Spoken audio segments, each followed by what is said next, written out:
Cebu Safari Adventure. Are you ready? Yeah! Okay, so to make sure you're all set and ready, our blue and gold macaw named Amigo. So Amigo comes from South America and lives in the rainforest of Brazil. Let's have the classic bottle walks all the way. What's this, buddy?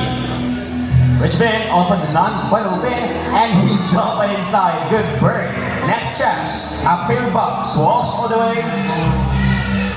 Now open the bottle, his middle bin, and he jumped inside. Good bird. Trade trash money. Let's have, okay, the paper cup walks all the way. No, but that's not none, but okay, let's have the next touch instead. Let's have the plastic bottle. Okay, what's next? Which bin? Walks all the way, open the perfect bin, and he jumped inside. Good bird, amigo. Type of birds. Meaning, you can easily identify if it's a male or a female just by looking at their colors. Male eclectus are bright green in color, just like Rio, while the female eclectus parrots are bright red in color, just like you guys. These birds have very powerful sharp talons and claws. Again, it is for your own safety, as they will fly closer and even closer to you. Macaws are productive, whatever environment they're in, it becomes quite normal to them. So if they're surrounded by many people, they will accept many people. Now the main diet consists of fruits, fall fruits, vegetables, flowers, stems, and leaves. And in the wild they eat mothering clay, so that shows toxins from various plants in their diet. It also gives and extend your arm like this one. And I is here and meet our special guests from Indonesia, our twin dolphin kakadus named Lino and Luna.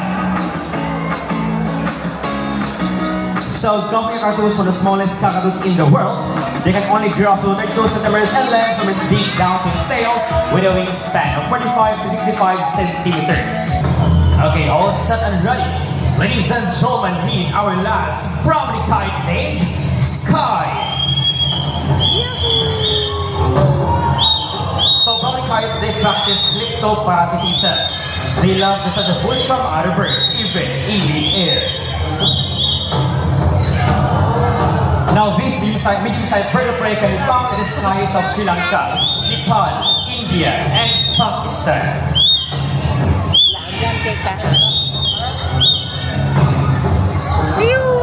Now thank you so much, Miss Rachel.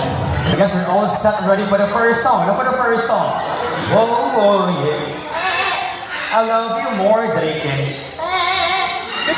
Whoa, whoa, yeah. I love you more than I can. Now for our last song that he asked first, who's celebrating their birthdays today?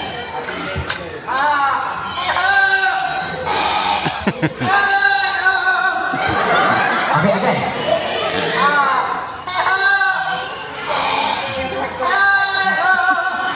Okay, the last one.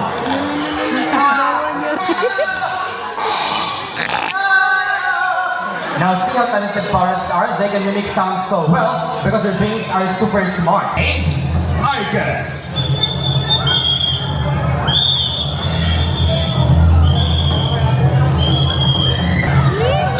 So common kites as your white plum instruments. Okay, now all set and ready. Ladies and gentlemen, please help me welcome our group of Santinewers. The Southerners are also known as Sun Parakeets. They're very playful, social, and a very loud voice. They are native to the northeastern part of South America, like Brazil, Guyana, and Venezuela. Okay, now all set and ready. Ladies and gentlemen, eyes here and feel the love in the air. As we have here our couple, Southerners named Ding and Dong. So Southerners, they are monogamous type of birds, meaning they only have one partner for a lifetime. Oh, sana all. Okay, so all set and ready. So one is ready, and bird is ready, and bird's ready also. Okay, ladies and gentlemen, count with me in 1, 2, 3, and go.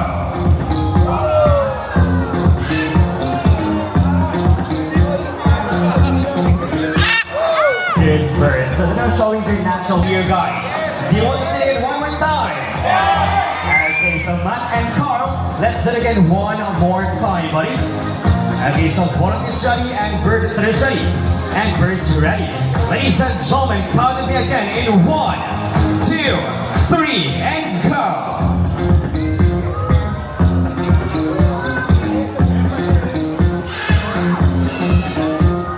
And good birds. And thank you so much to the 3 adult volunteers along these other parts. And his wings and back are dark gray in color. And wait, there's more. Romania and Southeast Asia. These are chocolate can be found and go from 75 to 85 centimeters in length with a powerful wingspan of 180 to 220 centimeters. And before we continue the show, I would like to introduce you the people behind the success of the show. We have here my partners, Mr. Romney, Miss Rachel, Miss Lynn, and Mr. Charles. And yours truly, once again, my name is CJ. And to make this even more memorable, we present to you the symbol of love. Peace.